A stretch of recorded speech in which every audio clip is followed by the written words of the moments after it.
Greetings, my people. Greetings, my people. Today, I want to come to you with some tips, and well, just a tip. And this is something that you should avoid doing.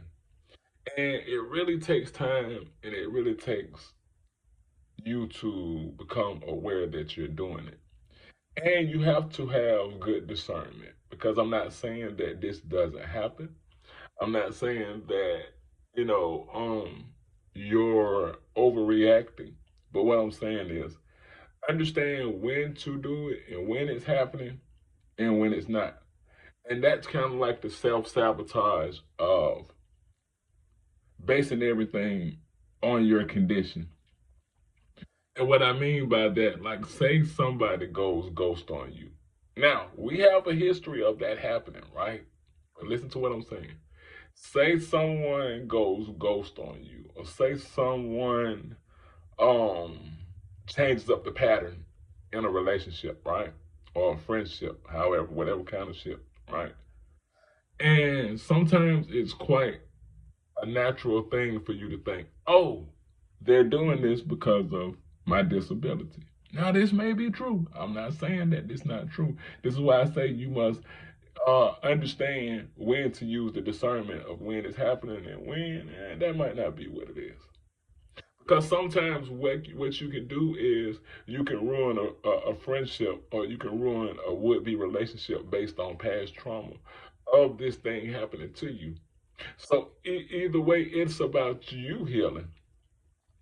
It's about you healing and healing through those things that happen to you, and about you growing through it. And that's why I always say we have to become comfortable with our conditions, whatever your disability is. We have to, I'm not gonna say own it, because I think us walking around in our avatar every day, we own it. But what we have to do is embrace it. That's what I had to learn. I have to embrace what I am before I can expect anybody else. I have to embrace the way I walk before I can expect my friends or my potential future wife to accept it, right? But what we will do, because we still battling from an unhealed space or from a hurt or traumatized space, we will sometimes project that on there. Or we'll say, oh, you're doing it. Try to avoid doing it. Now, tips that I think you should do is be direct with the person. Hey, is there a, like, I don't know, I don't want to come across like I'm bugging or nothing, but I'm just doing this for the health and the strength of the relationship. But I feel like you became distant when I told you XYZ, when I told you about my condition, or when I told you this. And then see if they get, what type of response you get. And if you get a I did, then you know that type of person is not even meant to be in your space. Right? But what you want to do, because you want to be able to operate in a healthy situation, you want to be able to help other people. You want to be able to help somebody else understand how to get through and navigate through their condition and what they feel. You want to be able to do these things, right? And if you're always operating from a hurt or scared place, most likely you're not going to be there. And I know in the past, I had a huge problem with that, right? And a lot of times, guess what? That's why I said you're not always tripping, because guess what? A lot of times I would be right. But what that helped me to learn in my older age now is how to discern ladies or even friends that's not really supposed to be in your cipher. Because for me, when I was in my low frequency or in my low space, I felt like, well, at least they're being my friend. And you don't want to give nobody at least. You're not an at least person, right? You're not a might as well person. And so a lot of this, we have to change how we see ourselves. Does that make sense? We have to change how we see ourselves, because our energy shows up. Whether you believe it or not, your energy and your mentality towards yourself shows up way before anybody else. Way before you can step to the person. A lot of times people can sense things about you, right? They can sense when we don't feel good. And as I learned through therapy, hey, shoot, sometimes if you need to talk to a therapist, do that. We have to get rid of the stigma, especially in the black community. But we have to get rid of the stigma that therapy is for crazy people. Crazy is subjective. Because sometimes we'll say, yo, man, I had a crazy night last night.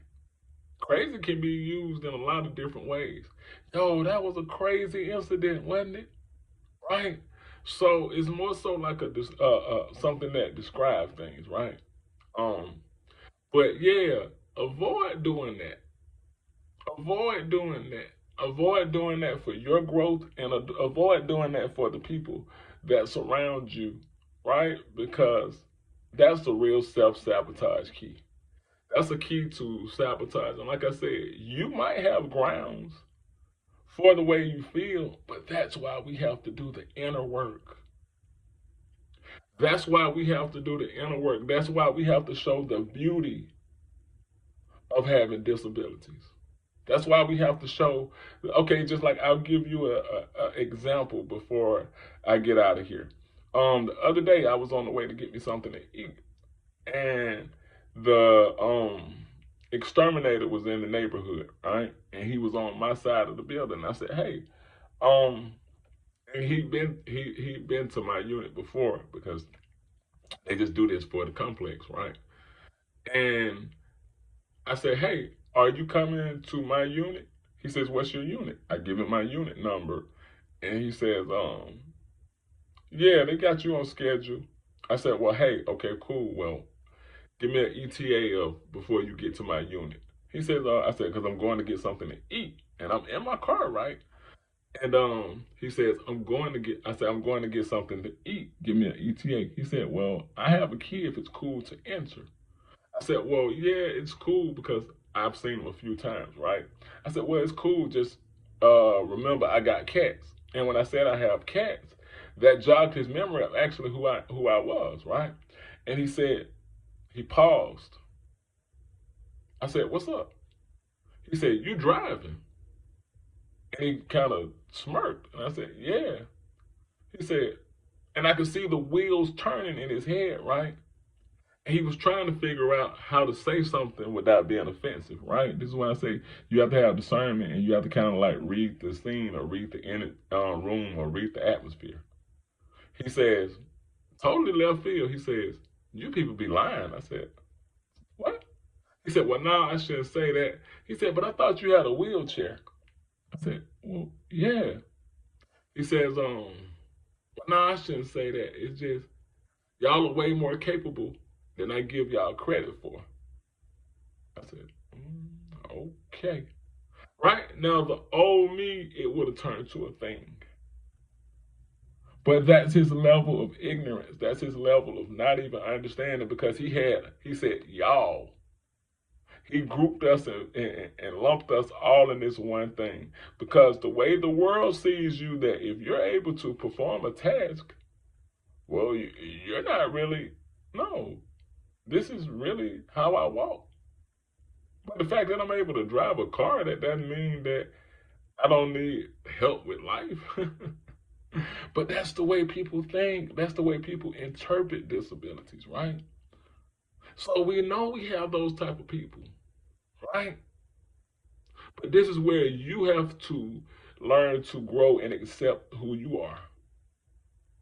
Whatever your condition is, it's there for a reason. It may feel like a punishment. It may feel like the worst thing that happened to you, but you're in that position for a reason. Make sense?